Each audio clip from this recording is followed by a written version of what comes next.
Assalamualaikum warahmatullahi wabarakatuh. Waalaikumsalam warahmatullahi wabarakatuh. Kami ucapkan selamat datang dan selamat bergabung kepada yang terhormat Bapak Direktur RSIA Siti Hadijah 1 Muhammadiyah Cabang Makassar, Bapak Dr. Bisri MTes SPA Konsultan, yang terhormat narasumber kita Profesor Dr. Haji Ismailudin Daud SPA Konsultan, Dr. Haji Ahmad Kadir SPA, dan para peserta seminar awam yang telah hadir pada kesempatan hari ini. Alhamdulillah, puji syukur kita panjatkan kehadirat Allah Subhanahu wa Ta'ala atas limpahan rahmat dan karunia-Nya yang diberikan kepada kita semua, sehingga pada pagi hari ini kita masih diberikan kesempatan dan kesehatan untuk hadir di tempat ini dalam acara seminar awam kesehatan anak dengan tema manfaat vitamin D pada anak. Tanpa pula salawat serta salam kita serahkan kepada junjungan Nabi besar kita Nabi Muhammad SAW yang telah membawa kita semua dari peradaban hidup jahiliyah menuju peradaban hidup Islamiyah. Semoga kita semua termasuk ke dalam hamba-Nya yang insya Allah akan mendapatkan syafaatnya di hari akhir nanti. Amin ya rabbal alamin. Baiklah Bapak Ibu sekalian, sebelum kita memasuki acara seminar hari ini, terlebih dahulu saya mengajak kepada seluruh peserta yang hadir, marilah kita buka acara ini dengan bersama-sama mengucapkan salam. Melangkah ke acara selanjutnya, yaitu mendengarkan lagu kebangsaan Indonesia Raya. Hadirin dipersilakan untuk berdiri.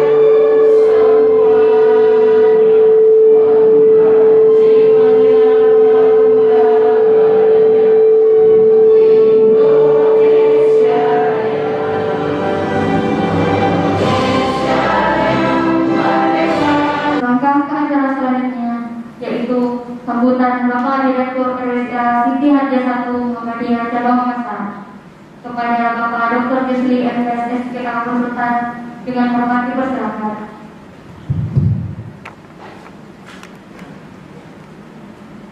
Bismillahirrahmanirrahim.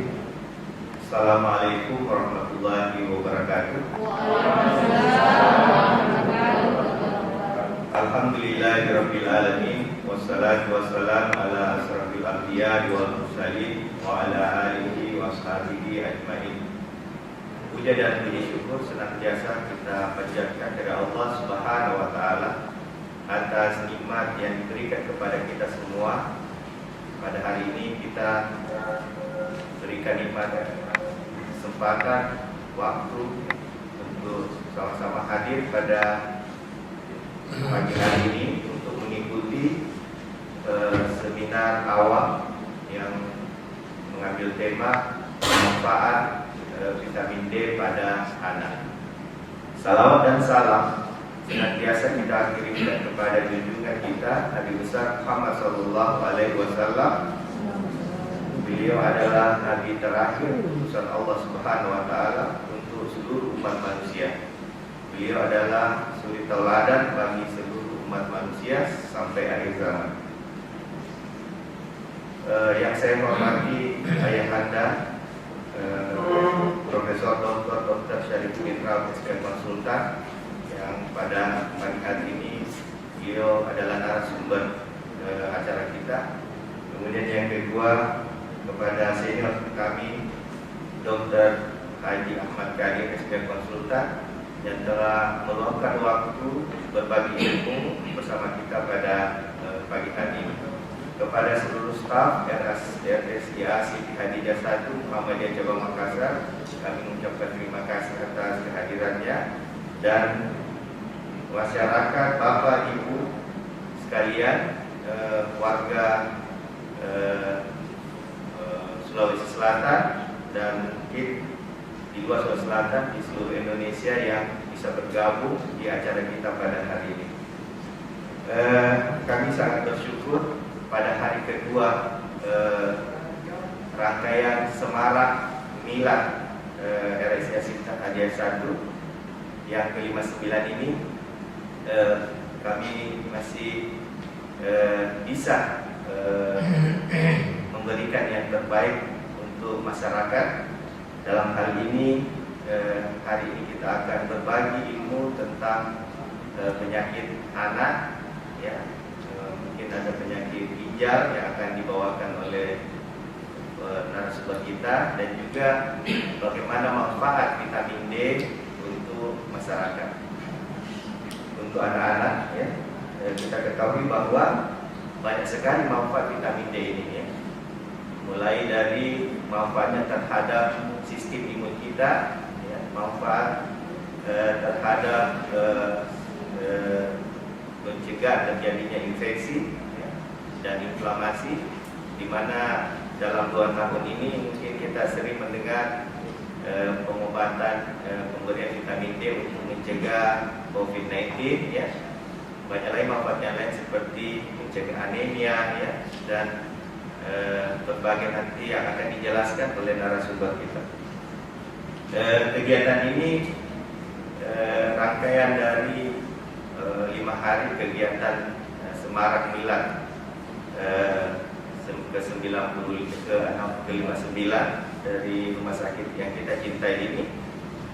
Ada beberapa kegiatan lagi yang akan kita laksanakan. Insyaallah besok itu seminar awal untuk obstetrik ginekologi, ya, tentang kesehatan reproduksi. Kemudian kita akan lakukan donor darah, ya.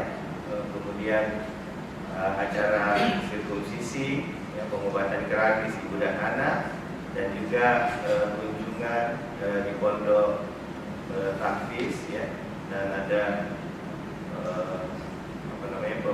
pemberian bantuan kepada anak-anak kita yang belajar di sana. Oleh karena itu, kami sebagai pimpinan mengucapkan terima kasih yang sebesar-besarnya kepada seluruh masyarakat, Bapak Ibu sekalian yang selalu setia mempercayakan kesehatan ibu, anak, dan keluarga kepada rumah sakit yang kita cintai, yaitu RSIA Siti Hadijah 1 Muhammadiyah Jawa Makassar. Kalau melihat umurnya sekarang kita sudah 59 tahun. Jadi kalau tahun 1962 ada bayi yang lahir pertama kali, berarti sekarang sudah berumur 59 tahun. Mungkin ada sudah yang kalau PNS sudah pensiun. Ya, jadi dengan umur yang cukup mapan ini, kami berkomitmen RSIA Siti Hadijah 1 tetap eksis dalam memberikan pelayanan kesehatan dan pendidikan, termasuk pengabdian masyarakat kepada seluruh masyarakat Indonesia, terutama Sulawesi Selatan. Saya kira sekian sambutan kami. Assalamualaikum warahmatullahi wabarakatuh.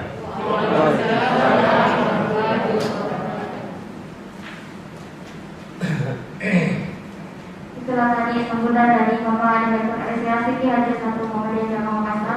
Kami ucapkan terima kasih. Baiklah Bapak Ibu sekalian, sebelum kita memasuki acara inti di kesempatan kali ini, terlebih dahulu saya akan memperkenalkan moderator kita yang akan memandu acara diskusi ini. Beliau adalah Bapak Ahmad Yani, AMDPK SKM MTR Adekes. Aktivitas beliau saat ini Kepala Instalasi Rekam Medik di RSIA Siti Hadijah 1 Muhammadiyah Jawa Makassar. Tempat dan tanggal lahir beliau di Jeneponto 04 Februari 1990, dan pendidikan terakhir beliau adalah Magister Administrasi Pelayanan Kesehatan.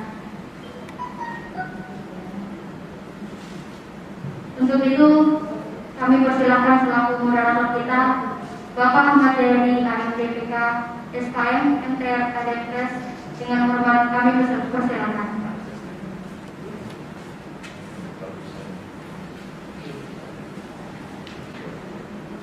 kasih Isi atas kesempatan yang diberikan.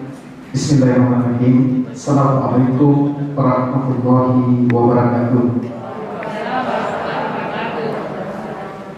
Alhamdulillahirabbil alamin. Salatu wassalamu ala asrofil anbiya'i wal mursalin Sayyidina Muhammad wa ala alihi wa sahbihi ajma'in. Amma ba'd. Rabbi sirli wa yassir li amri wahlul 'uqdatam min lisani yafqahu qawli.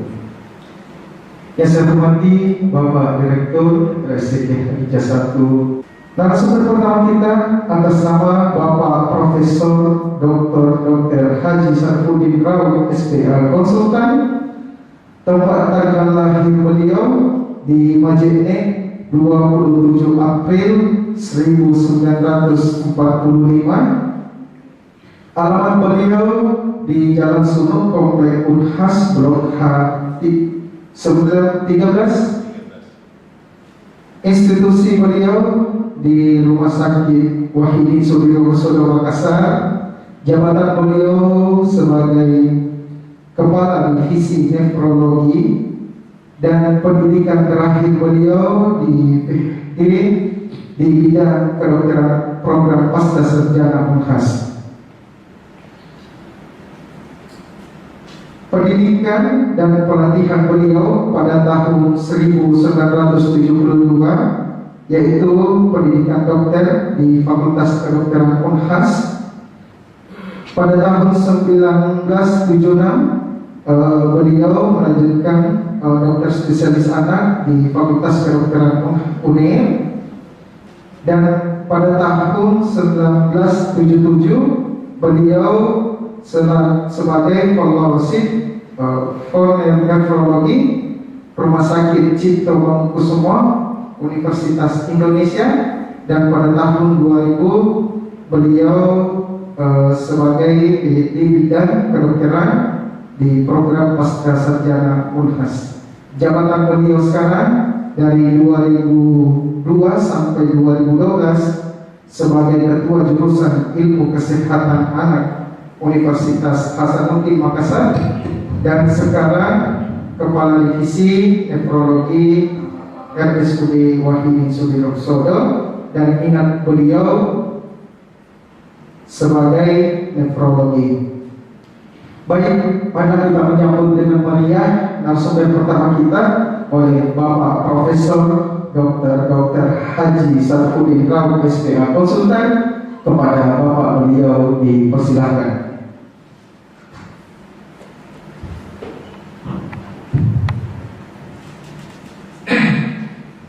Assalamualaikum warahmatullahi wabarakatuh.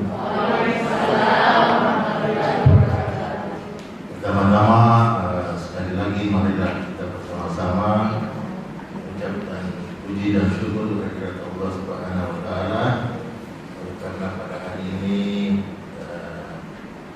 acara kita ini hari mengenai pembicaraan mengenai tema peranan vitamin D pada anak ini bisa berjalan lancar. Alhamdulillah.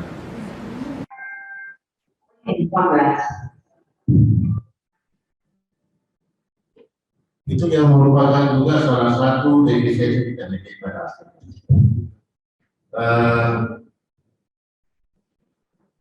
Nah, sebelumnya saya berbicara langsung mengenai vitamin D, maka kita lihat apa sebenarnya vitamin D. Ya.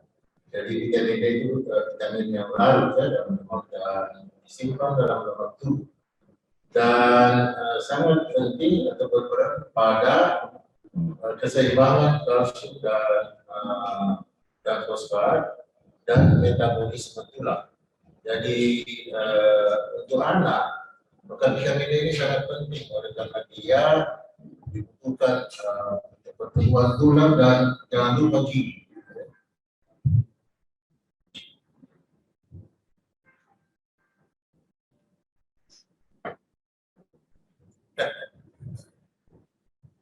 Untuk pertumbuhan tulang, ya, dalam perkembangan maka vitamin itu sangat diperlukan dalam pertumbuhan itu pertumbuhan tulang dan juga gigi. Nah, saya ingin memperlihatkan di sini apa yang dimaksud dengan kekurangan vitamin D atau defisiensi. Ada juga istilah yang disebut insufisiensi dan sufisiensi.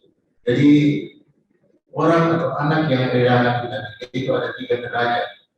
Yang banyak kita di Indonesia adalah defisiensi, ya.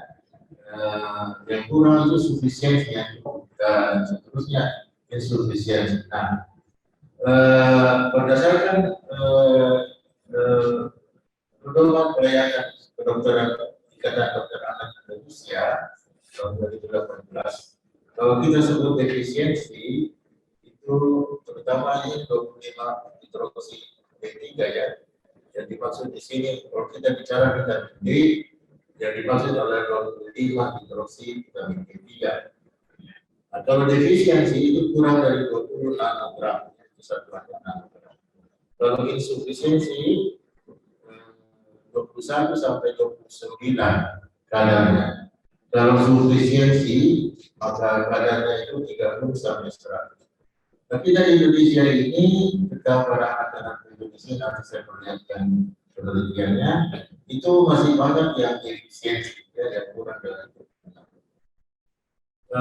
Penelitian di luar negeri dari American Journal of Clinical Nutrition juga mendapatkan hampir sama. Mereka sebut juga defisiensi dari 25 hidroksi vitamin D juga kurang dari 20. Dan insufisiensi artinya kurang 21 sampai 29 dan sufisiensi itu di atas 30. Jadi ini memperlihatkan bagaimana kadar vitamin D di dalam darah. Ya.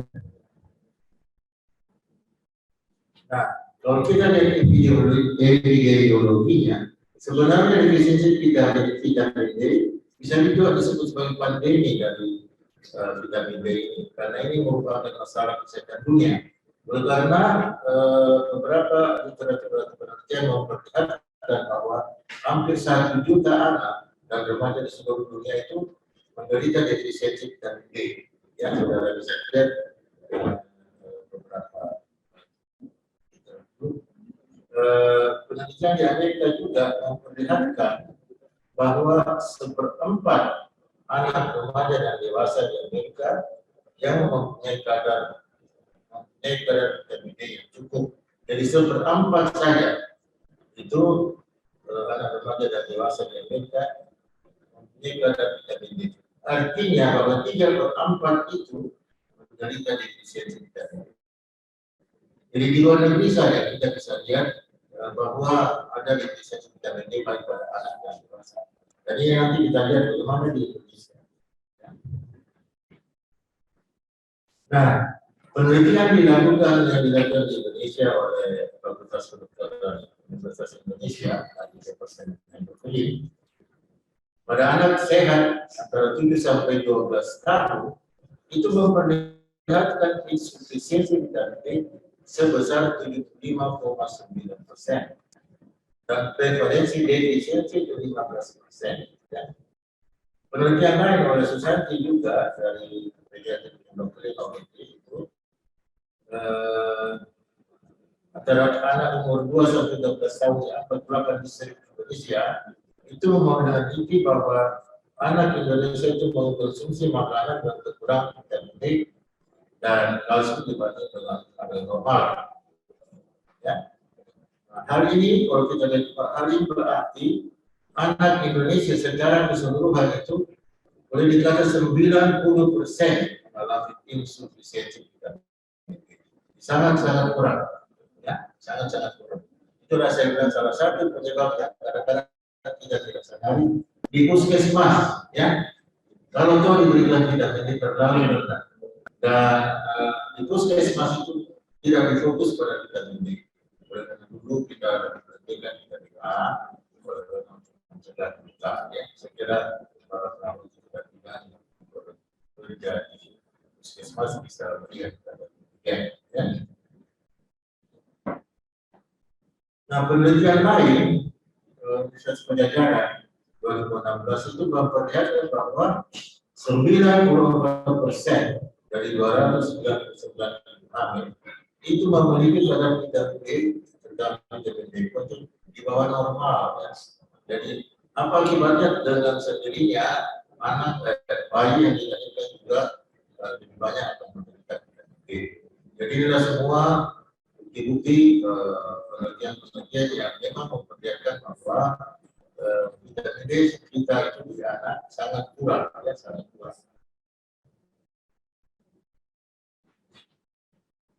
Nah, sebenarnya fungsi vitamin D apa? Vitamin D itu setiap organ itu banyak sangat berhubungan dengan vitamin D. Misalnya ginjal itu dia mengatur absorpsi kalsium fosfat sehingga ada hubungan dengan vitamin D. Pada sistem pencernaan itu juga mengatur absorpsi kalsium dan fosfat. Sistem kardiovaskuler mengatur sistem imun, aktivasi sel makrofaga dan sel reproduksi.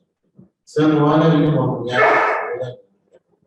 Begitu juga kerjaan pada tiroid, sintesis dan supresi hormon pada tiroid dan produksi sel itu sangat berhubungan dengan vitamin D. Jadi lebih kurang itu vitamin D sangat penting dan sangat berhubungan dengan metabolisme. Jadi hampir tiap organ itu memerlukan vitamin D untuk metabolismenya, untuk sel-sel pada organ tersebut. Nah, ini memperlihatkan bahwa sumber vitamin D kita selain itu terdapat pada makanan dan selain pada makanan dan pada tubuh kita sendiri, yaitu pada kulit, ya. Jadi kita pernah mengetahui. Nah, baru kita bisa dapat ini kalau ada bantuan sinar matahari, ya. Sinar matahari yang vitamin D itu yang merangsang kulit untuk membangun perkembangan kolesterol, yaitu kolesterol itu untuk menghasilkan vitamin D. Ya. Di sini saudara bisa lihat bahwa bagaimana terjadinya vitamin D atau bagaimana terbentuknya vitamin D, terutama yang 25 hidroksi B3, dan itu sumbernya dari kulit, dari badan kita sendiri dan dari makanan. Dan kemudian melalui hati, melalui proses hidroksidase, juga melalui ginjal dan seterusnya, itu yang akhirnya menghasilkan 1,25 alfa-25 hidroksi B3 yang sangat penting dan bersifat sebagai biologi aktif, ya, yang untuk dia bisa dengan adanya 1,25 alfa-25 hidroksi vitamin ini. Nah, inilah yang suatu bentuk vitamin D yang sangat penting oleh karena dia membantu pencernaan, membantu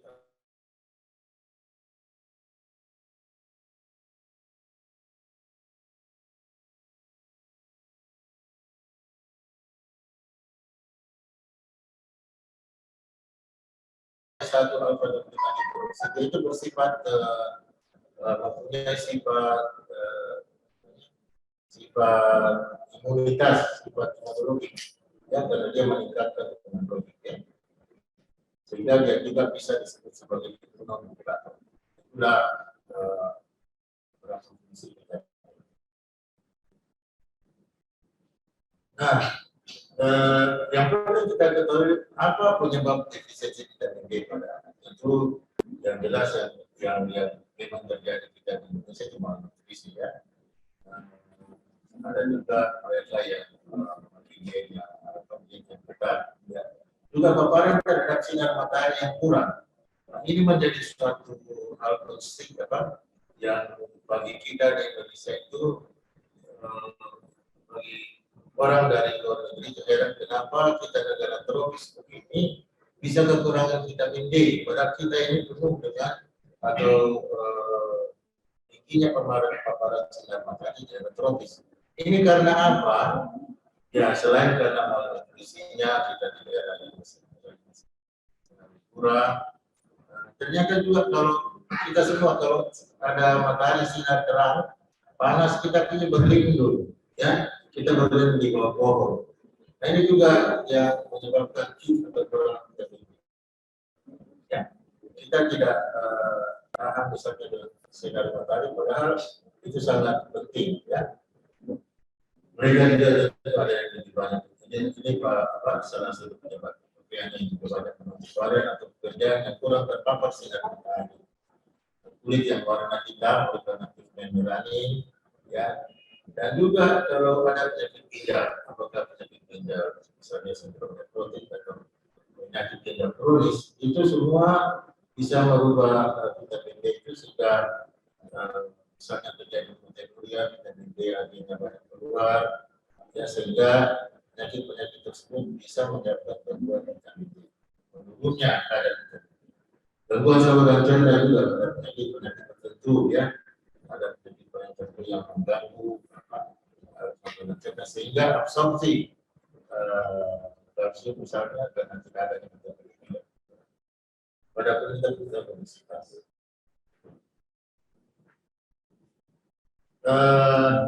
Juga beberapa faktor risiko lain tadi sudah saya jelaskan dalam kadar paparan vitamin D yang rendah pada tempat-tempat yang letak geografis yang tinggi juga masyarakat ingin seperti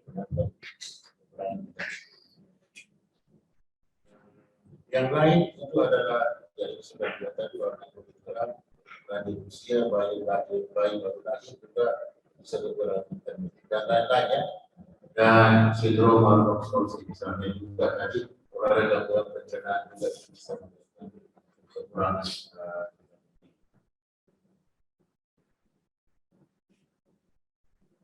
Nah, mengenai ASI dan vitamin D, ASI itu merupakan nutrisi yang ideal sekali bayi terutama bayi baru lahir dan bayi yang memiliki ASI. Ternyata penelitian membuktikan bahwa ASI itu sebenarnya hanya mengandung 15 sampai 50 nanomol. Tenaga korban dari Amerika itu sebenarnya dibutuhkan 200 international unit per liter untuk mempertahankan kadar vitamin D. Jadi maksudnya ini bahwa dibutuhkan sejumlah vitamin D untuk mempertahankan kadar vitamin D di dalam darah. Tetapi namun penelitian lain membuktikan bahwa kadar tersebut tidak cukup untuk mencegah rakitis. Nah, ini juga salah satu rakitis yang terjadi pada anak. Kemungkinan besar juga disebabkan oleh defisiensi vitamin D. Ya, defisiensi vitamin D. Salah satu sebabnya itu yang saya katakan tadi bahwa asupan vitamin D kita itu sangat kurang. Oleh karena itu rekomendasi baru dari internasional dari Amerika itu menunjukkan pemberian vitamin D pada anak itu 400 international unit per hari. Bagi kita di Indonesia kebanyakan dari sejak bayi itu hanya 200 international. Jadi jauh kurang. Dan itu juga salah satu penyebab bahwa anak di Indonesia itu mengalami defisiensi vitamin D.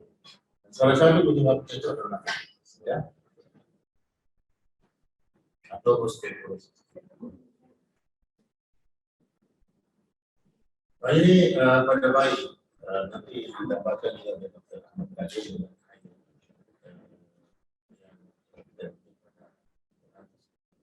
Ini hanya memperlihatkan gambar. Jadi ada beberapa situasi di bayi, misalnya sindrom napasnya itu kita sebut respiratory distress. Itu ada 9% kira-kira yang mengalami defisiensi vitamin. Asfiksia 1%. Ini sebuah memperlihatkan yang sipek.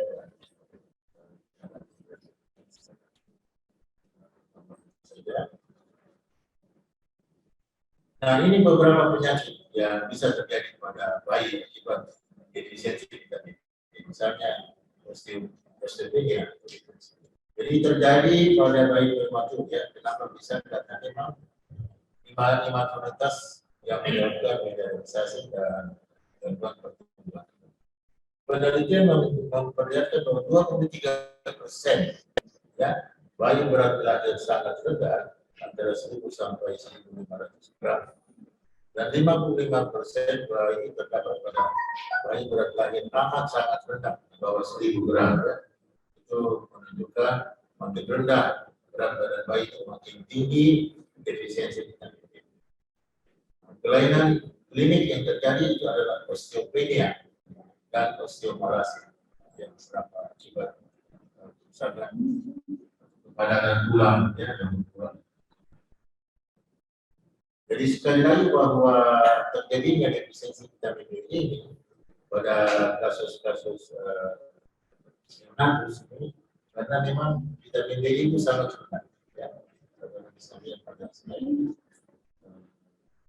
atau juga intake-nya ya, intake vitamin D tidak ada atau terjadinya osteoporosis.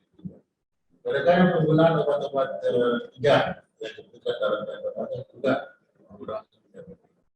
Dan ada keadaan pseudo-defisiensi. Nah ini saya berikan contoh yang pada contoh seorang bayi yang menderita fraktur, ya, menderita fraktur di femur di bagian tengah femur di sebelah kanan femur kanan. Ini akibat defisiensi vitamin D. Ya. Bayinya ini lahir 900 gram, ya sebenarnya makin kurang berat badan yang sendirinya vitamin D. Ini hanya contoh kasus yang dirawat di rumah sakit Bandung.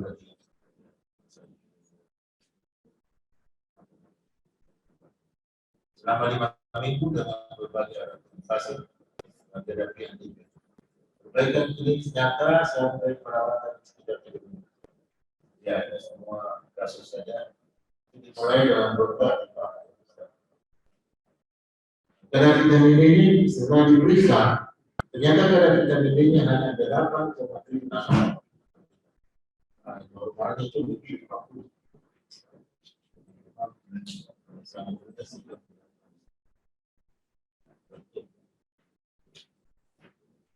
Kadang asfiksia juga defisiensi vitamin D itu ditentukan dengan tidak optimalnya vitamin D dalam meregulasi sel. Jadi gangguan berbagai tahap konsentrasi itu dalam defisiensi vitamin D itu meningkatkan terjadinya kondisi kardiovaskuler yang bisa menyebabkan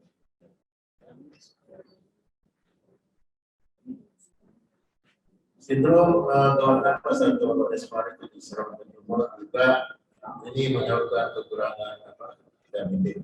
Karena vitamin D itu sangat penting dalam perkembangan paru dan peningkatan performa kerja. Vitamin D berarti juga dalam serum akan bekerja peningkatan dan VDR yang dipengaruhi oleh vitamin D ini juga ekspresikan dari pada saat ya.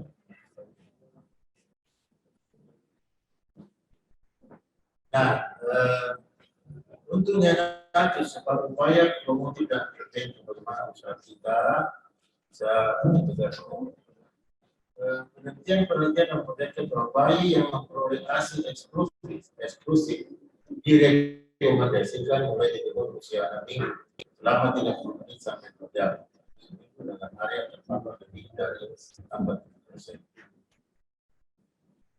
Hanya mengenai dan hanya menggunakan bayi. Untuk memperoleh vitamin D sufisien jadi harus diberikan atau digunakan dengan diberikannya sampai hanya menggunakan obat. Bayi yang tidak memperoleh ASI eksklusif dan bayi seperti ini, DDR, ibu dan defisiensi vitamin D, harus diberikan atau dianjurkan mendapat suplementasi vitamin D yang berasal. Jadi sekali lagi bahwa pemberian vitamin D itu harus ditingkatkan. Nah ini yang saya perlihatkan bahwa kebutuhan vitamin D di puskesmas di Indonesia itu sangat kurang. Mau sampai 6 bulan hanya bisa 200. Itu sampai 11 bulan. 1 sampai 3 tahun dapat 100 internasional. Nah di atas 3 tahun jadi memperhatikan bahwa kadar vitamin D pada oleh karena itu maka ada rekomendasi untuk memberikan spesial suplementasi vitamin D sesuai umurnya pada bayi baru lahir dan sampai anak 1 tahun dianjurkan ini tinggi sekali antara 400 sampai 1000 internasional. Ada yang sampai 2000. Bisa dimulai segera setelah lagi. Akan sampai 18 tahun dan 400 sampai 1000 internasional. Bahkan dosisnya dapat ditingkatkan sampai 4000. Nah, pada ibu hamil dan menyusui dosisnya sampai 100. Dan kadang-kadang di luar negeri mereka memberikan dosis itu sangat tinggi sampai 10.000. Ya. Nah, selain bukti vitamin D sangat diperlukan, maka vitamin D ini juga pada akhir-akhir ini, jadi dia tidak lagi mempunyai fungsi klasik yaitu mengatur keseimbangan kalsium dan fosfor, tapi juga mempunyai kekebalan tubuh, fungsi meningkatkan kekebalan tubuh baik secara alamiah maupun secara adaptif. Nah, ternyata defisiensi vitamin D ini banyak ditemukan pada penyakit autoimun, ya, pada rheumatoid arthritis, pada SMA, pada insulin, dan salah satunya pada sindrom nefrotik. Salah satu penyakit autoimun adalah sindrom nefrotik yang saya perlihatkan di sini. Vitamin D juga itu mengalami defisiensi bukan hanya pada atas dan pada anak, tapi juga pada penyakit. Salah satu itu adalah sindrom nefrotik. Nah, ini vitamin D sebagai sekarang ya kalkulasi sebagai imunomodular. Jadi fungsi yang sekarang yang sudah dikenal itu dia dapat memodulasi sistem kekebalan. Jadi meningkatkan imunitas. Jadi vitamin D itu mempunyai respons ini dan juga respons imunitas. Oleh karena itu vitamin D juga pada penyakit-penyakit tertentu, pada alergi, pada infeksi dan pada penyakit-penyakit autoimun sangat kurang. Nah, pada sindrom nefrotik, pada kasus ini sindrom nefrotik, saya kira mungkin sudah ada yang pernah lihat kasus ini. Ternyata bahwa salah satu kasus ini penyakit autoimun sindrom nefrotik yang berikut bicara kemudian dan sebagainya sampai pada kelamin juga,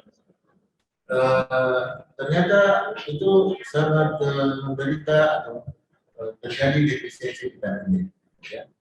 Kenapa? Karena vitamin D itu terikat dengan protein. Sudah kita tahu pada sindrom nefrotik itu banyak keluar protein juga.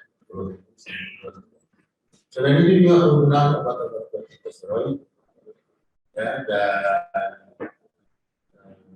defisiensi vitamin D ini ditemukan juga dengan hipertensi, anemia, dan penyakit gangguan lain.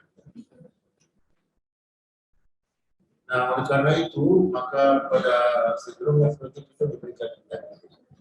Selain untuk supaya kadang cukup dan juga meningkatkan imunitas dan secara struktural itu memperbaiki baik fungsional, klinis, juga mengurangi risiko nanti masih. Saya kira cukup sekian ini. Saya kira sudah banyak saya kira cukup sekian. Wassalamualaikum warahmatullahi wabarakatuh. Terima kasih Prof atas pemaparan materi ini sangat luar biasa. Tentu materi ini sangat luar biasa setelah dipaparkan oleh Bapak Prof terkait bagaimana manfaat D untuk tubuh. Mohon izin Prof sejenak dengan Bapak Ibu peserta seminar melanjutkan pemaparan materi narasumber yang kedua kita pada hari ini, dan sebelum kita memberikan waktu, mohon izin untuk membacakan kurikulum vitae dan sumber kedua kita pada hari ini. Narasumber kedua pada hari ini atas nama Bapak Dr. Haji Ahmad Kabir SPA, tempat tanggal lahir beliau di Cak Dene 29 Maret 1962, institusi beliau sebagai staf dokter di RSUD Kota Makassar, dan beliau menyelesaikan dokter umum di Fakultas Kedokteran Unhas dan melanjutkan spesialis kedokteran anak pada Fakultas Kedokteran Unhas pada tahun 2000. Mungkin sekian dari berbuku beliau. Mari kita sambut dengan meriah narasumber kedua kita oleh Bapak Dr. Haji Ahmad Kabir SPA. Kepada Bapak beliau disilakan.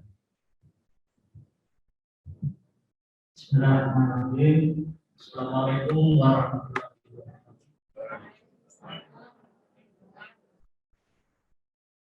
Intinya kita berdasarkan prinsip perdagangan senantiasa memberikan manfaat. Sehingga pada hari ini juga kita insya Allah akan kita melaksanakan seminar ini.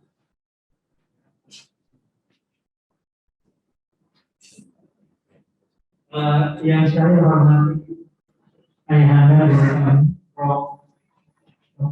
Dr. Sarjudi Baru, spesialis anak konsultan. Saya hormati Direktur adik saya, Dr. Gusti, spesialis anak konsultan. Ibu dan Bapak peserta webinar pada hari ini yang saya hormati.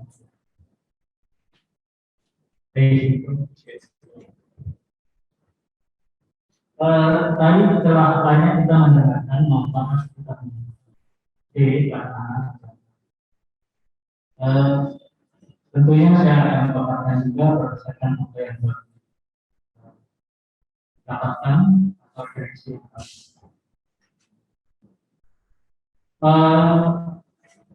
Menurut kami di sini agak aneh kelihatannya.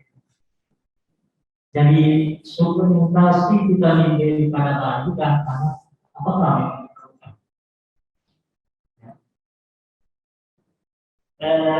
Di sini ada beberapa item yang saya akan bahas. Yang pertama, seberapa banyak sih anak defisit vitamin D di Indonesia?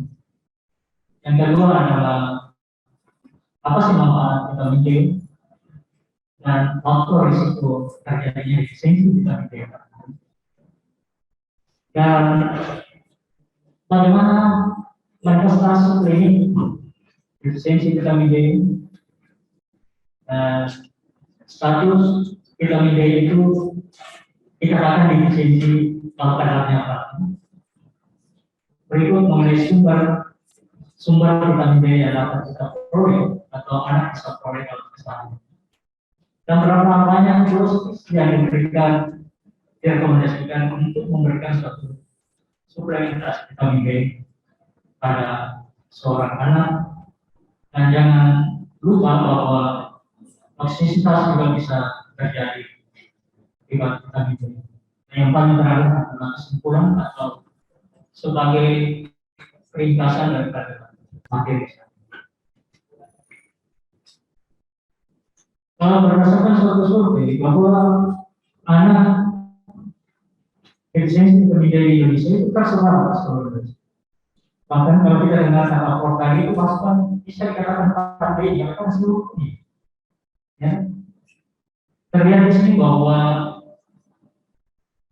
ada 43% anak perkotaan dan angka di pedesaan ini tidak jauh berbeda. Ya, ada sekitar 44%. Ya, kalau kita lihat angka-angka ini yang didapat, maka seperti yang dikatakan Prof. tadi, bahwa sangat sedikit sekali yang memiliki kadar vitamin D yang bagus. Jadi tidak berarti bahwa di anak saja bisa terjadi. Tadi juga sudah disinggung bahwa bayi baru lahir saja. Di sini data yang kami paparkan bahwa neonatus adalah usia 0 sampai 28 hari. juga ditemukan defisiensi baik pada bayi yang lahir cukup bulan maupun pada bayi yang lahir kurang bulan ataupun berat badan yang kurang dari normal.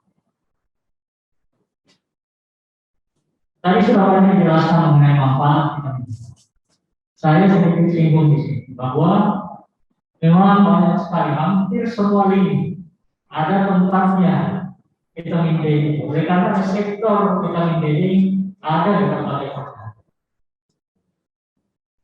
Yang pertama di sini adalah peran penting dalam metabolisme tulang. Ini juga saya jelaskan.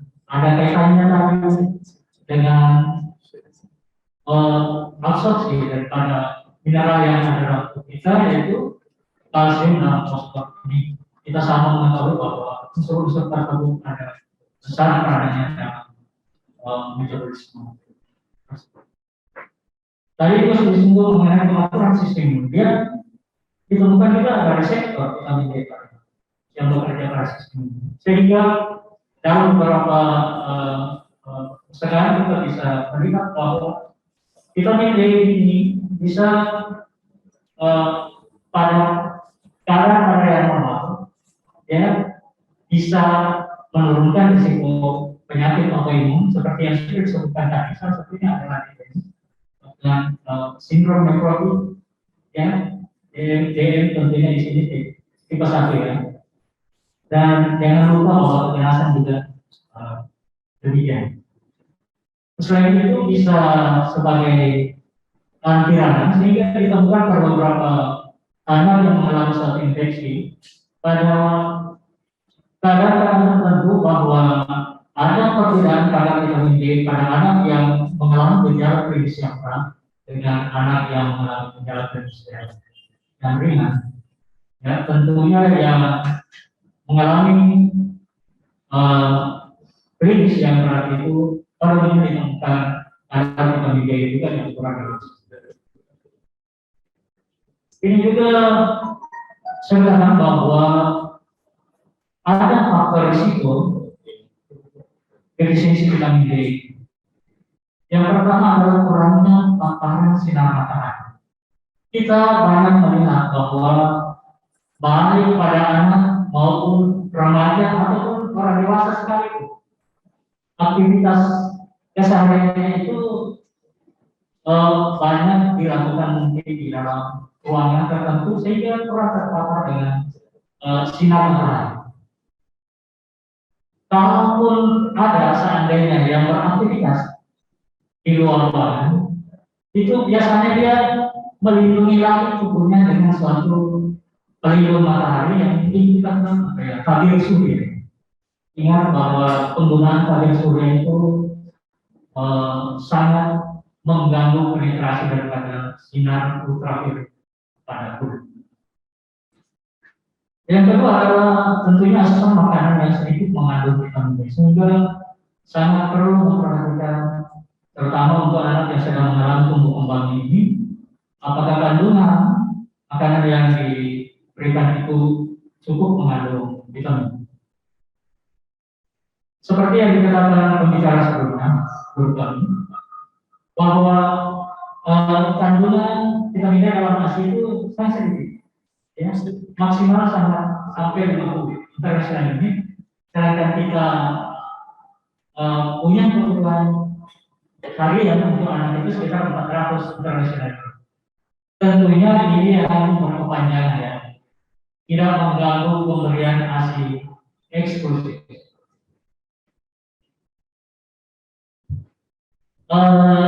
Ini saya ada gambar, ya, ambil ini memperlihatkan bagaimana tanda, ya, anak yang tentunya defisiensi vitamin D yang berat, ya, seperti yang dikatakan Prof tadi bahwa bisa terjadi malnutrisi seperti yang dikenal dengan penyakit rachitis.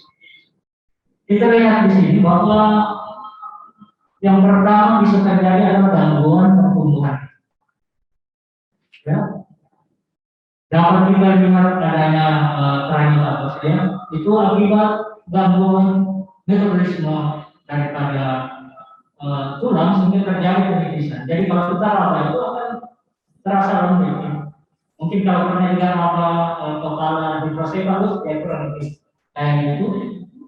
Ada yang jelas perubahan atau gangguan untuk kepala, dan yang masih kita lihat bahwa adalah ada gangguan pertumbuhan hidup. Ya.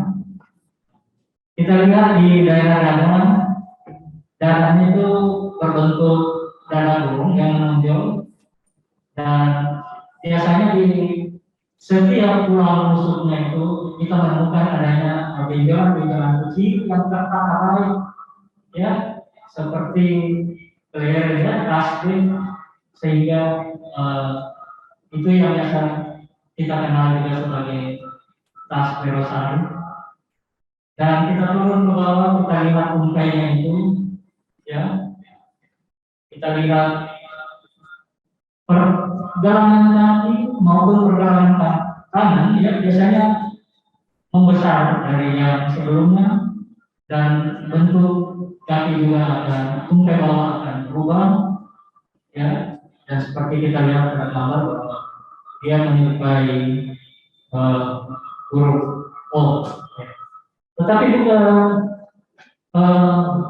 bentuk demikian saja yang bisa terjadi pada anak bisa ditemukan dalam bentuk lain, seperti pada anak yang sementara berbaring itu kita bisa melihat secara jelas yang kita kenal sebagai tas berosari. Ada benjolan yang tertata rapi pada bagian dada anak tersebut. Kemudian kita lihat anak yang sebelahnya juga ya mengalami suatu gangguan, ya, dan yang anak yang ketiga bukan yang bentuk tetapi adalah suatu bentuk yang gerakan bentuk X ya. Ini juga sudah dipaparkan oleh guru kami tadi mengenai kapan kita mengkategorikan seorang anak itu mengalami deficiency. Ya, jadi ini berdasarkan hasil pemeriksaan 25 hidroksiapamida ya yang ada itu. Jadi ada dua perpustakaan yang kami pakai menurut AAP, Asosiasi American Pediatric ini ya. Jadi yang dikatakan defisiensi itu kalau kurang dari 15 gram. Ya, maka seperti yang saya katakan tadi, ya tidak saja bisa kekurangan dari defisiensi itu adalah potensi untuk terjadinya defisiensi. Dan defisiensi itu adalah suatu kadar normal yang diharapkan. Nah, dan seperti yang saya katakan tadi bahwa tidak hanya bisa defisiensi, tetapi bisa juga terjadi kelebihan, ya, di mana dikategorikan di sini bahwa kalau kadar di atas 100 nanogram mililiter itu sudah dikatakan kelebihan. Kapan bisa terjadi? Tentunya pada saat kita memberikan suplementasi. Jadi kita harus perhatikan mengenai dosis yang sesuai dengan usia anak tersebut. Yang patokan yang kedua itu PPKI adalah panduan praktek klinik Ikatan Dokter Indonesia tahun 2018. Standar defisiensinya itu adalah kurang dari 20 nanogram per mililiter. Ya. Yang dikatakan normal kalau berada pada kisaran 30 sampai 100 nanogram per mililiter.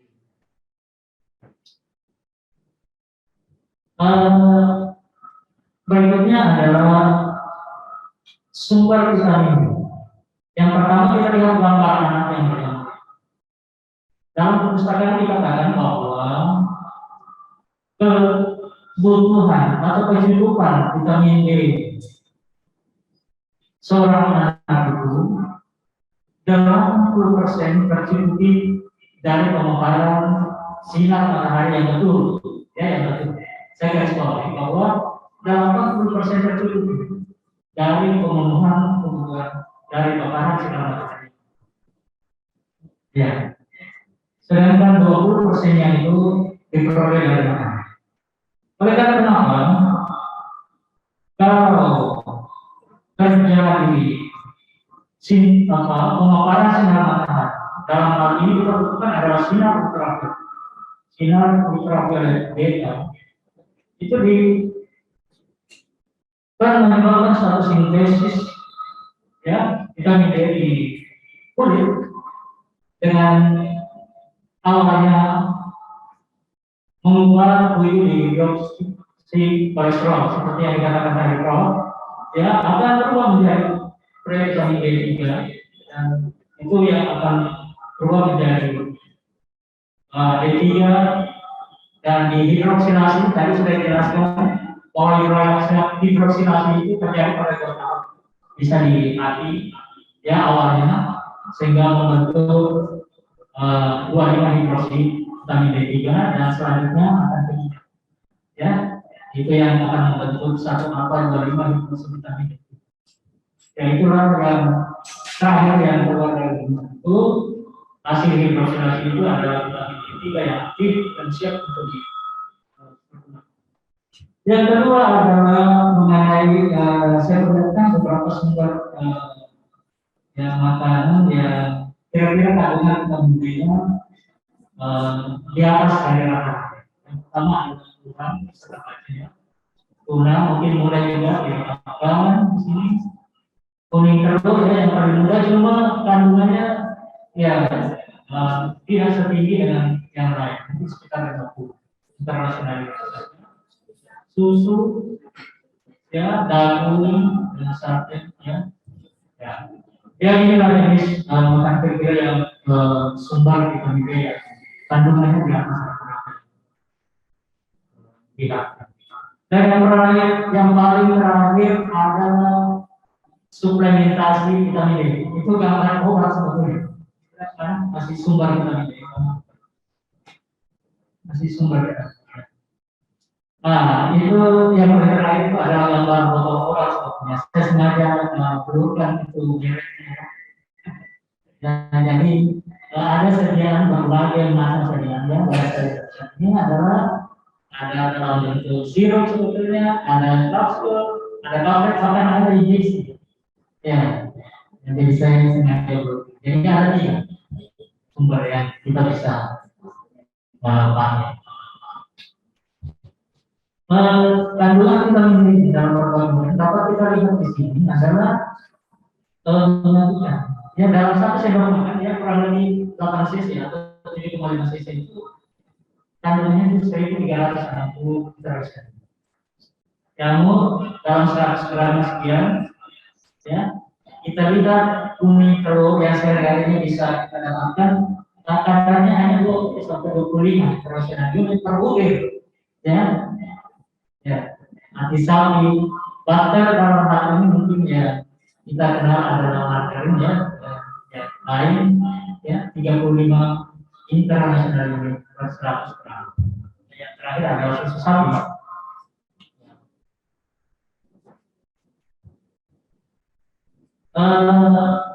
Seperti yang sudah terjadi bahwa ada dosis yang dianjurkan, yang direkomendasikan untuk kalau kita mau melakukan suplementasi. Ada 2 perpustakaan yang saya pakai. Yang pertama adalah dari endokrin yang tahun 2015 dan yang kedua adalah ketika panduan praktek klinik dari 2018. Ya ada kesamaan ya, sama saja. Ya, yang berbeda pada ketika ini 2018 itu dicantumkan anak yang usia di atas 12 bulan berada pada range 600 sampai 1000 internasional unit. Tentu yang 1000 ini dibutuhkan pada suatu keadaan tertentu. Begitu pula pada usia 19 sampai 20 tahun, ya kita lihat dibutuhkan 600 sampai 2000 internasional per hari. Dan sama kita ketahui bahwa ibu hamil itu sangat membutuhkan, oleh karena itu kalau kadarnya rendah akan mempengaruhi bayi yang lahir juga terlihat ibu hamil dan menyusui itu dia butuh antara 600 sampai 1000 tahap. Untuk lebih jelasnya dapat kita lihat pada slide berikutnya. Ya, ini adalah rekomendasi dosis harian, ya, yang diharapkan bisa diberikan pada seorang anak. Jadi anak dan dewasa usia sampai 50 tahun itu direkomendasikan 400 kali. Seperti yang kita ketahui tadi, yang kita sama mendengarkan dari guru kita, Prof. Terkudin, bahwa pemberian vitamin D yang selama ini didiskusikan itu sangat rendah, sekitar 200 internasional, ya, jadi jauh dari angka yang direkomendasikan. Usia 51 sampai 70 tahun itu 600 internasional ini, dan usia 70 tahun 800 internasional. Tadi yang perlu perhatian khusus, ya, pada paparan sinar matahari yang rendah, ya, seperti anak yang jarang terekspos sinar matahari, yang kesehariannya kegiatan keseharian itu kebanyakan dilakukan dalam gedung, ataupun sekali kalau dia keluar rumah dia memakai suatu pakaian seperti itu juga menyulitkan untuk pembentukan atau sintesis terhadap vitamin D. Berapa sih dosis vitamin D pada pasien yang bersensitif? Ya, sensitif vitamin D. Ya, untuk bayi tetap diberikan 400 dan yang di atas 1 tahun 600 internasional per hari, ya, dan diberikan maintenance untuk lantas bayi. Pada dewasa usia 19 sampai 50 tahun itu 600 internasional per hari untuk dosis maintenance, untuk pemeliharaan, ya.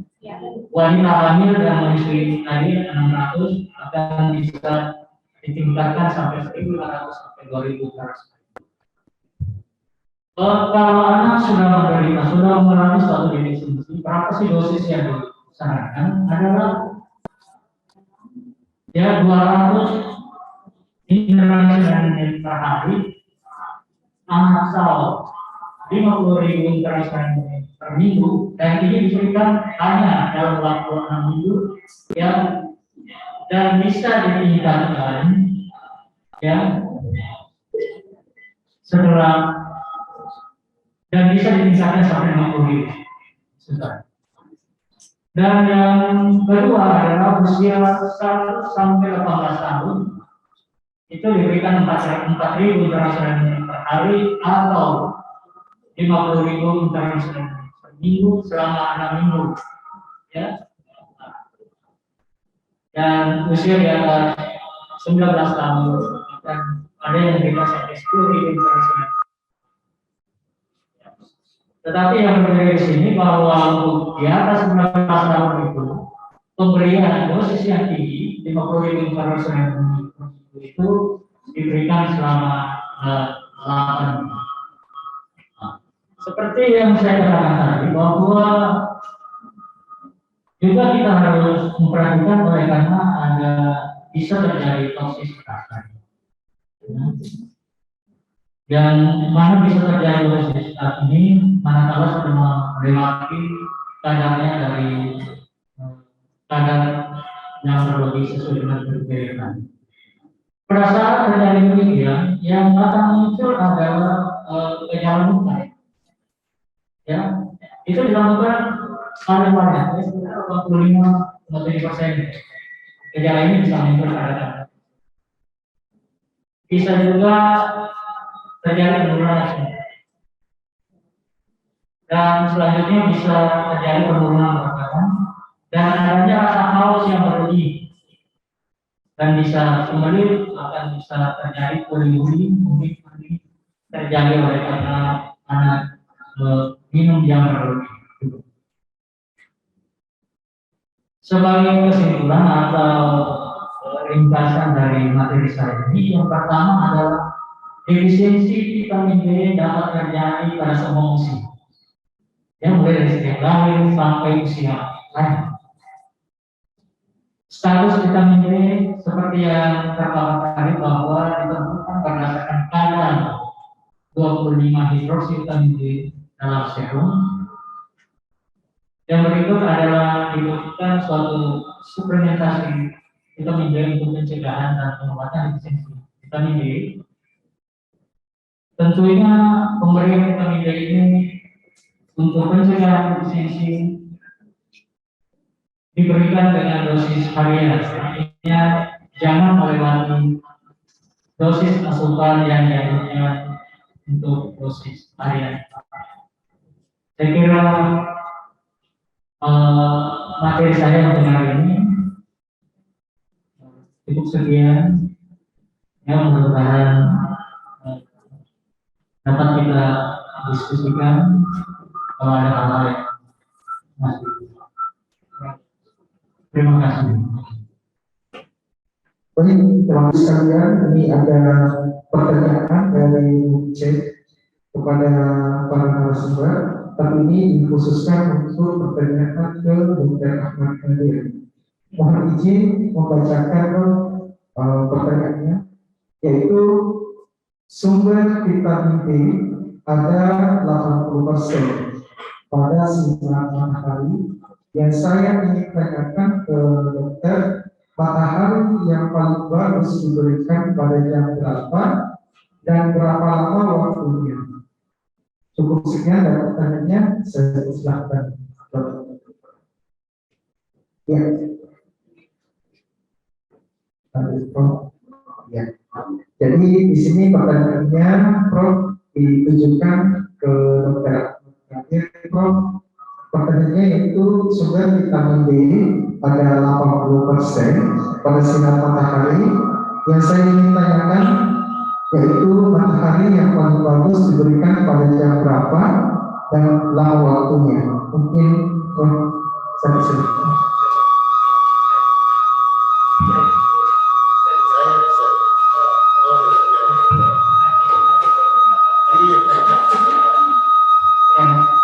Terima kasih banyak. Yang pertanyaan yang bagus sekali. Kita tahu bahwa sintesis vitamin D itu dibutuhkan adalah paparan sinar matahari, dalam hal ini adalah sinar ultraviolet beta. Sinar ultraviolet beta ini dalam perpustakaan dikatakan bahwa banyak akan muncul pada adanya itu pada sekitar jam 10 sampai jam 15. Ya. Bahkan dikatakan dalam perpustakaan bahwa untuk mendapatkan vitamin D yang sebaiknya dilakukan pada siang hari, jadi bukan pada pagi hari.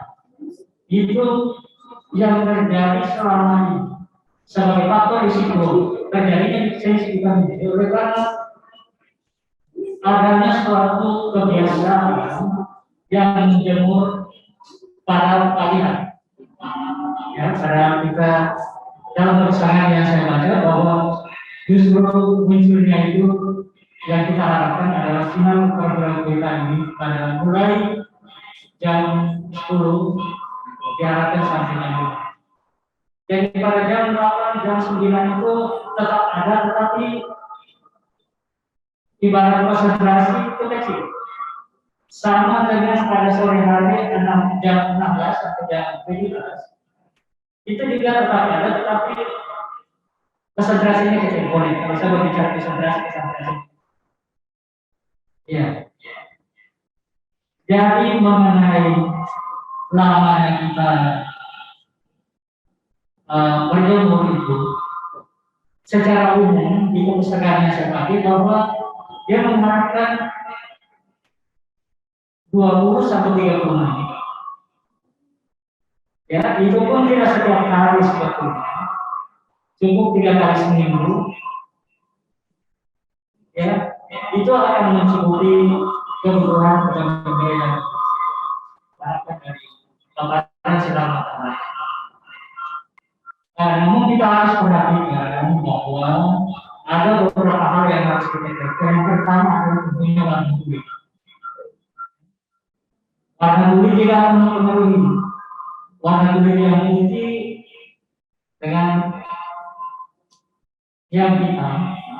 Ada perbedaan. Jadi warna kulit, mungkin kalau warna kulit yang putih mungkin cuma 5 menit atau 10 menit saja sudah memungkinkan, tetapi kalau yang hitam itu butuh waktu yang agak lama. Ya, oleh karena itu merupakan barrier koordinasi dan penyesuaian sampai beda. Ya, yang butuh. Sama sering dikatakan bahwa kita tidak punya jam dan kita melakukan penjemuran itu cukup jadi patokan adalah bayangan kita. Kalau bayangan kita masih jauh lebih panjang daripada aslinya, dan kita itu berarti ultraviolet pada saat itu masih kuat.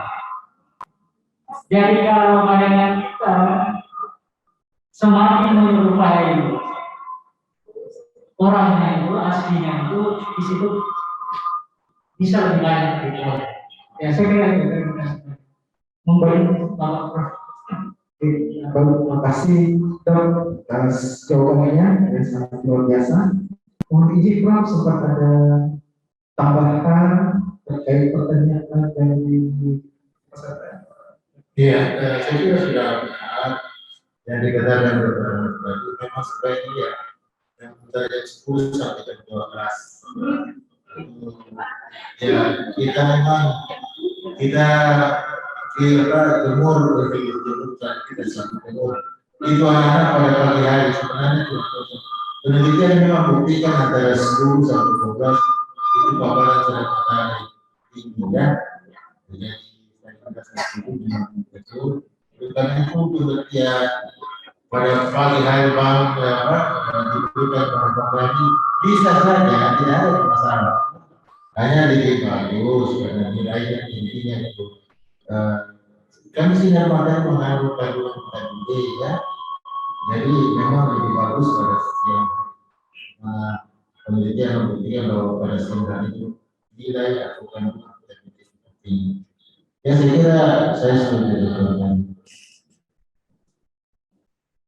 Baik, terima kasih Prof atas tambahan jawabannya. Mungkin cukup dari pertanyaan dari Almaya. Saya membuka lagi sesi pertanyaan. Bagi yang bertanya silakan, ada yang offline dipersilahkan. Mungkin bisa difasilitasi dulu. Ya, silakan.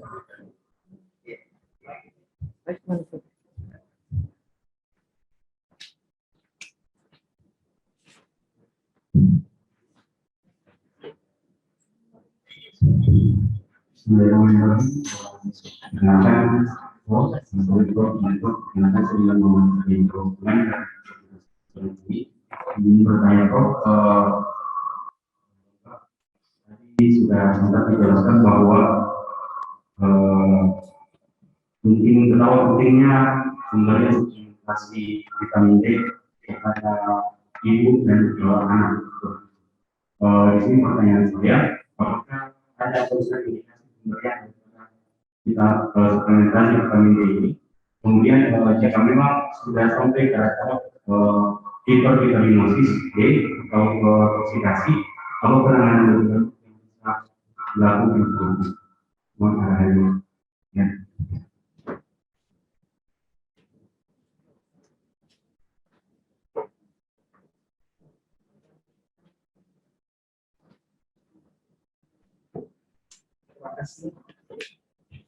Terima kasih atas pertanyaannya. Mohon izin, ini pertanyaan ditujukan ke Dr. Ahmad Kabir. Izin Dr. Ahmad Kabir. Terima kasih. Silakan ke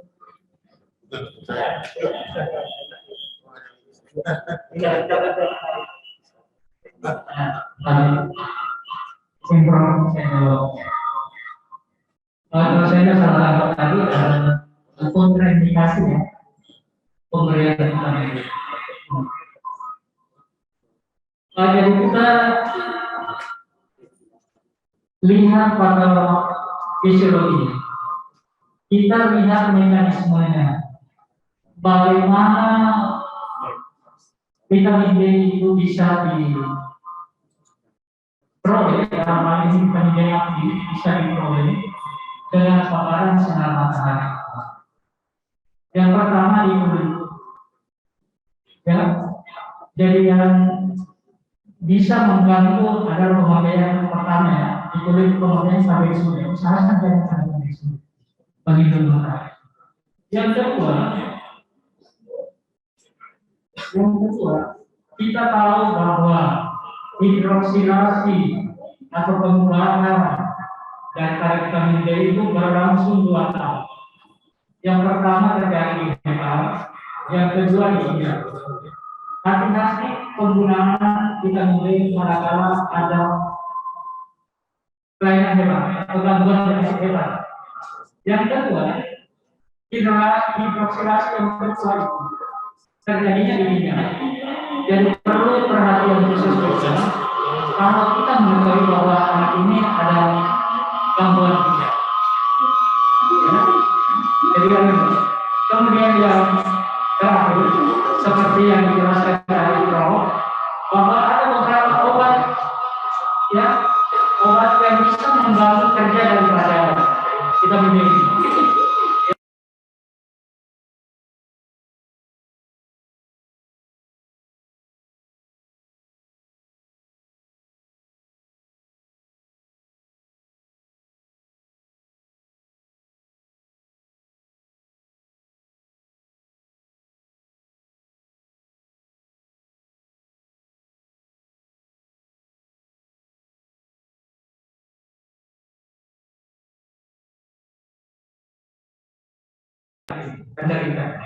Ya, saya kira ini. Terima kasih. Terima kasih dok atas jawabannya. Bagaimana? Sudah disampaikan. Baik. Terima kasih atas pertanyaannya. Kami lanjutkan untuk pertanyaan selanjutnya. Kebetulan ada pertanyaan dari Rucek dari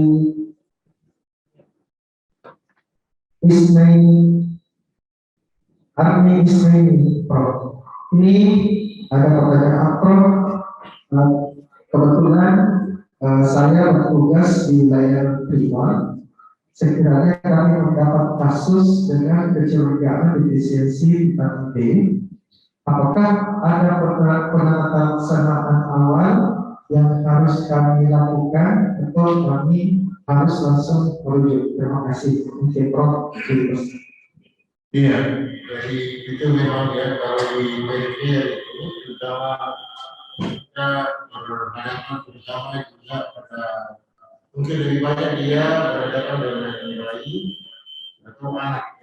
Jadi pada prinsipnya kalau sudah di sini dia mengatakan kalau kecurigaan, jadi kecurigaan defisiensi vitamin D itu memang tidak harus melalui pemeriksaan. Tapi tentu di daerah mungkin kita bisa tidak jadi terlalu mahal ya. Kita di kota kita bisa lihat. Tapi kalau di desa maka yang harus kita perhatikan mengatasi. Sini pertanyaan penasaran saat awal yang harus dilakukan. Tentunya kita harus memberikan pertama-tama dengan mengetahui tanda-tanda defisiensi vitamin D, kita tentu menambah. Yang pertama bisa kita menambah vitamin D. Kita tahu vitamin D itu ada dua sumber utama, yaitu dari makanan dan dari sinar matahari. Ya tentunya kalau rangka tergantung ini yang dia masuk menghadapi anak atau bayi. Ya tadi sudah diberitahukan, tentu yang pertama kita menjemput yang kita sebut menjemput saja pada sinar matahari yang ada 10 dan 12. Tapi yang kedua adalah dari makanan. Jadi kita mencari makanan yang mengandung vitamin D. Vitamin D itu ada dua, vitamin D2 dan vitamin D3. Kalau D2 itu banyak dari kebetulan, sedangkan D3 itu banyak dari bahwa tumbuh-tumbuh sayur-sayur berwarna hijau, keju, telur, susu itu mengandung banyak vitamin B3. Jadi tentunya tidak usah langsung duduk. Atasi dulu dengan sederhana saja mengatasinya, yaitu dengan mengandung B3 atau B2, ya. Atau kalau dia menghadapi bayi, ya tentu kita mendemo yang kita istilah mendemo lah, itu istilah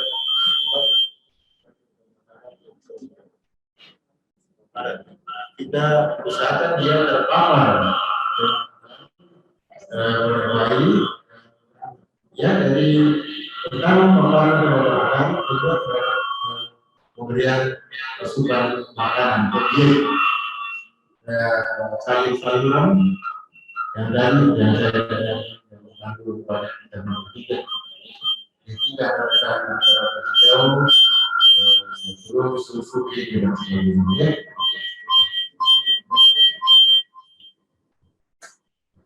Baik Prof, makasih banyak atas jawaban yang telah diberikan. Ini ada pertanyaan selanjutnya, Prof, terkait dari Ibu Mahina Yusuf. Pertanyaannya yaitu kapan sebaiknya konsumsi vitamin D, apakah sebelum atau sesudah makan agar manfaatnya efektif untuk tubuh? Ya, mungkin saya persilakan Prof. Ya, saya kira tidak ada masalah ya kalau sebelum sesudah makan. Dan harus diingat jangan sampai dia mempunyai gangguan saluran pencernaan misalnya, ya. Kalau gangguan saluran pencernaan memang tidak begitu bagus kalau menggunakan vitamin D pada waktu baik waktu makan maupun sesudah makan, ya. Karena ada gangguan pencernaan. Kalau ada gangguan pencernaan, ya nanti cara tidak kurang. Jadi sebenarnya kalau sudah ada gangguan pencernaan, sebelum atau sesudah makan sudah masalah. Masalah kalau ada penyakit, ya. Nah, tidak punya penyakit saluran pencernaan atau penyakit lain juga, ya. Memang sudah tidak itu, ya. Jadi persoalan makan sebelum dan sesudah. Baik, makasih Prof atas jawabannya. Mungkin ada tambahan dari Dr. Ahmad tadi terkait kapan bisa dikonsumsi oleh vitamin D.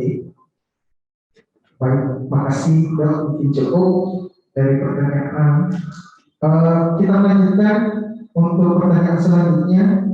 Dok, di sini ada pertanyaan dari Kurniatul Gunawan, mahasiswi dari Universitas Muslim Indonesia, Prodi Kebidanan. Izin bertanya, di sini pertanyaannya yaitu bagaimana cara agar kita dapat mengetahui apakah asupan vitamin D yang diperoleh dari paparan sinar matahari sudah cukup atau belum, dan apakah ada dampak jika kelebihan paparan sinar matahari. Makasih, saya kembalikan ke Bapak Prof mungkin lebih awal memberikan jawaban. Saya persilakan Prof.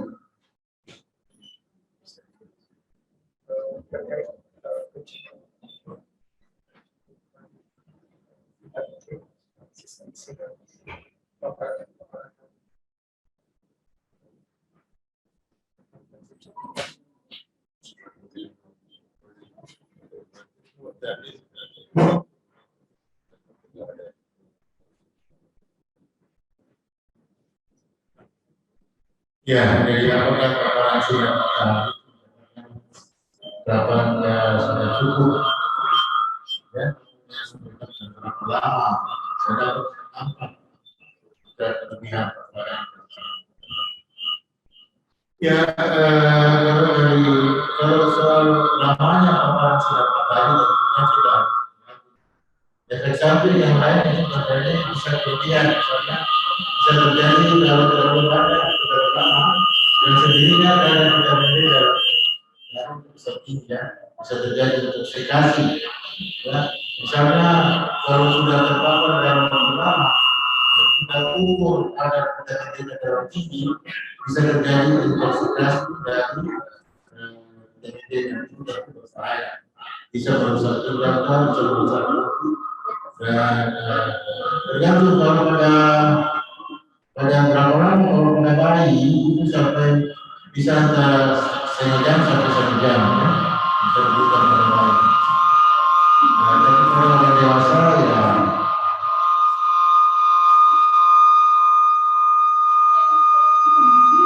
jadi kalau mengetahui ya tentu secara klinis susah kita mengetahui apakah ini paparan sudah cukup atau tidak. Hanya secara laboratoris kita periksa tentunya.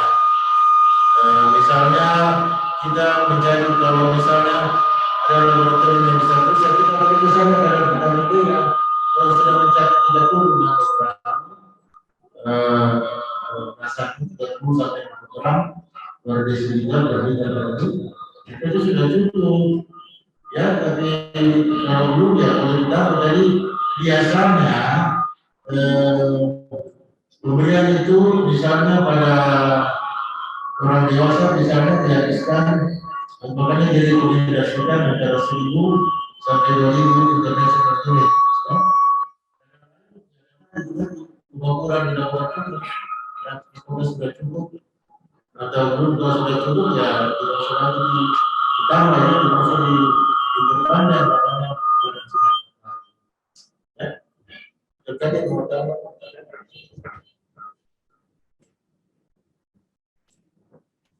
Terima kasih Prof atas jawaban yang telah diberikan. Baik, berhubung chat sudah habis, bagi yang offline jika ada pertanyaan saya persilakan. Mohon difasilitasi oleh Prof.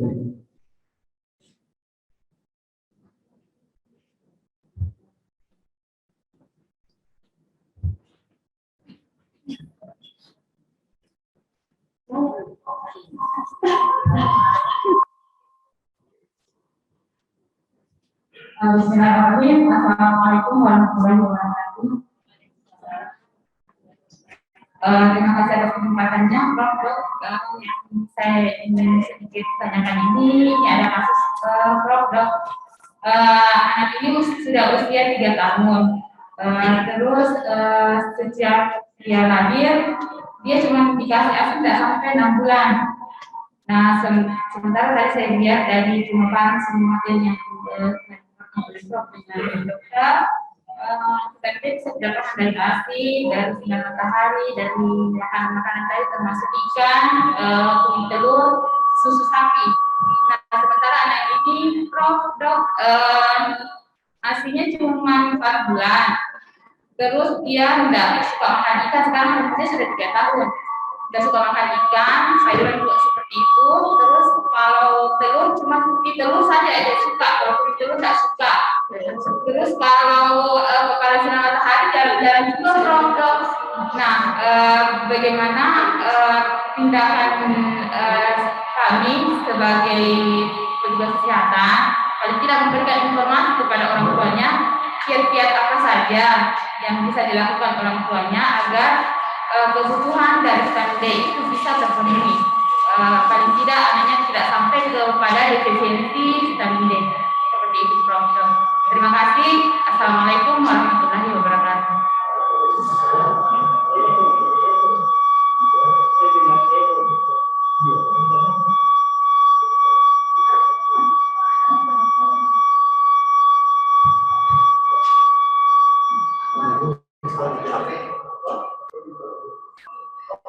Baik, terima kasih atas pertanyaan dari offline audience. Mungkin saya persilahkan kepada Dr. Ahmad Kadir dan misalnya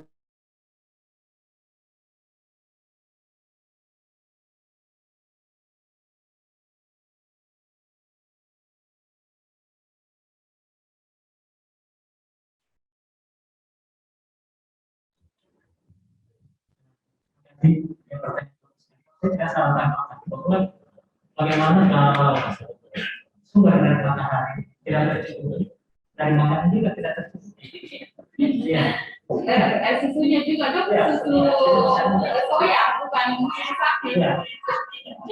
Seperti yang kita ketahui itu memberikan susu soya merupakan salah satu juga faktor risiko salah satu. Ya.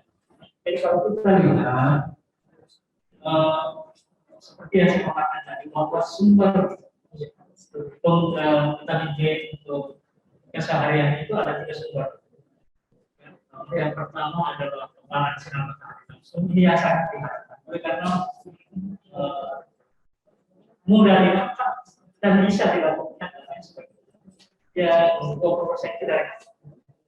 Dan kalau seperti masalah, karena ini masalah matahari tidak tercukupi pada tersedia ya, makanannya juga tidak tercukupi pada anak. Maka mungkin jalan terakhir adalah memberikan suplemen. Yang saya katakan tadi di sumber yang ketiga itu adalah suplemen dalam bentuk drops dan lain sebagainya. Itu disarankan dengan penggunaan suplemen itu selama menggunakan dosis harian yang direkomendasikan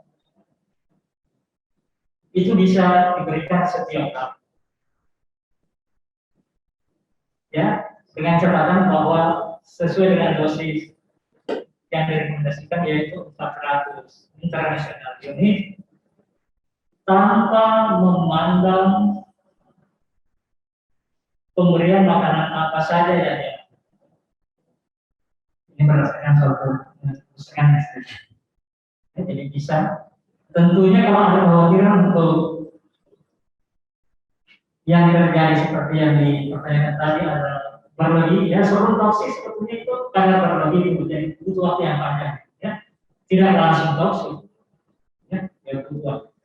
Jadi selama diberikan sesuai dengan dosis yang direkomendasikan. Dosis yang direkomendasikan itu adalah 400 internasional unit per hari. Dan kalau kita perhatikan sediaan suplemen yang beredar di pasaran itu ada, ya, yang drop, terus saya sebut namanya. Itu satu tetes itu sudah mengandung 400 internasional unit ya. Ya, ada satu tetes tadi itu sudah. Saya kira itu mungkin tambahan dari saudara. Sudah betul yang dikatakan Dr. Rahman tadi. Dari perusahaan terus terang saya tidak tahu ada namanya proof D3 namanya. Proof D3 satu tetes itu 400 international unit. Semua mereka satu tetes itu 400 international unit. Tulisannya Profe. Ya. Ini bukan promosi tapi bukan tidak ada Profe, tulisannya Profe, Proof D3. Satu tetes 400.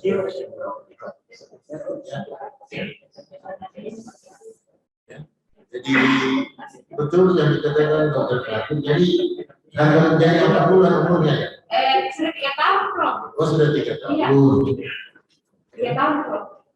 Ya kalau sudah 3 tahun.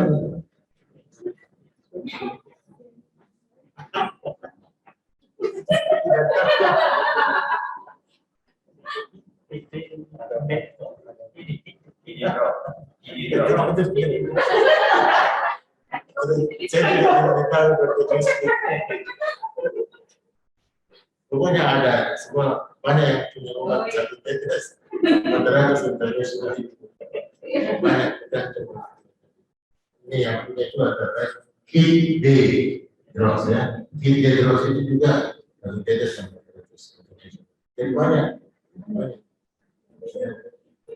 Dulu 3 tahun ya tadi sudah dikatakan ya prinsipnya apa aturan-aturan yang ada ya vitaminnya dan makanannya di depan itu Kan dua sumber utama vitamin D dari kulit dan kulit secara kulit namanya kan dari makanan yang banyak vitamin D ya, susu, telur, keju, apalagi sayur-sayuran yang hijau banyak sekali. Jadi kan paparan terhadap sinar matahari. Jadi jangan pakai hitam.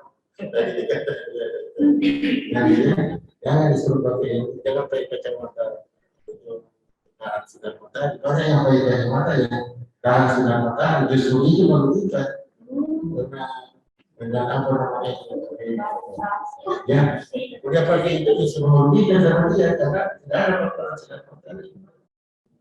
Ya itu yang saya sampaikan. Terima kasih Prof atas tambahan jawabannya. Baik, bagaimana saya kembalikan ke penanya apakah sudah bisa mendengar? Terima kasih. Baik, terima kasih. Kami masih membuka jika masih ada pertanyaan dipersilahkan bagi yang offline. Ya, jika sudah tidak ada, baik. Setelah mendengarkan pemaparan dari para narasumber yang luar biasa kita pada hari ini, tentu sebagai kesimpulan kita sebagai orang awam telah mengetahui bagaimana hubungan sinar matahari dengan vitamin D dan bagaimana ada kecukupan vitamin D dalam tubuh dan bagaimana ciri dan kekurangan dari vitamin D dan bagaimana efek dari kekurangan vitamin D. Terima kasih atas ilmu dari Bapak Profesor dan Dokter terkait pemaparan materinya. Semoga dari seminar ini dapat bermanfaat buat kita semua. Saya akhiri dengan ucapan Wassalamualaikum warahmatullahi wabarakatuh. Saya kemudian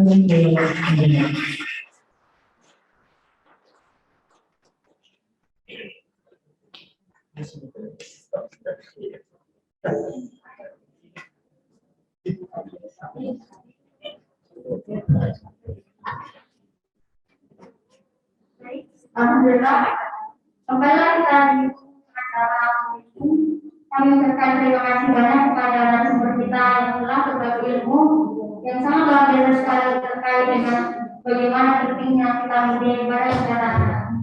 Begitu kepada moderator dan para peserta yang telah berpartisipasi dalam kegiatan ini, dan tentunya juga kepada seluruh panitia yang telah bertugas mempersiapkan kegiatan ini hingga berjalan dengan baik. Kami ucapkan terima kasih. Saya Bila Ramadhani selaku MC mohon undur diri dan mengucapkan terima kasih.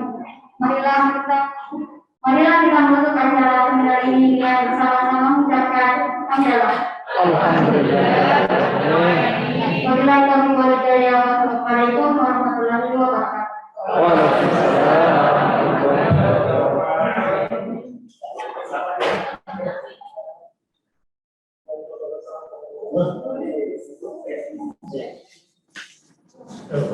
Saya bersama.